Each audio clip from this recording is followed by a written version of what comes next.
Si tu es nul en design, reprends avec moi un post de Pinterest sur Canva. Let's go! Le post que nous allons reproduire sera celui-ci. Vous commencez par définir votre couleur de fond. Allez dans Éléments, tapez Bakeri Logo, vous le mettez en haut à l'extrémité et vous changez sa couleur. Ajoutez maintenant le nom de votre logo et le mettez juste sous l'illustration.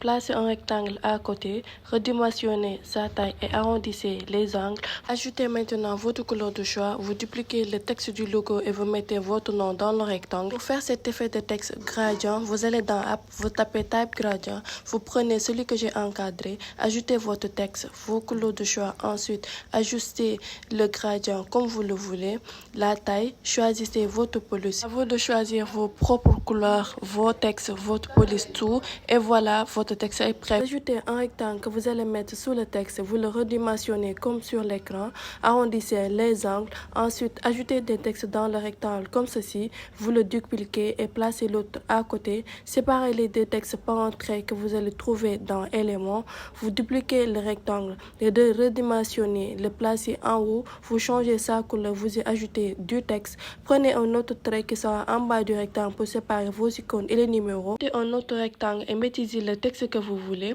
dupliquez le premier rectangle et placez-le à côté, augmentez sa longueur, vous prenez un cadre dans Éléments et que vous allez mettre une bordure. Vous le dupliquez 2 fois et les superposez.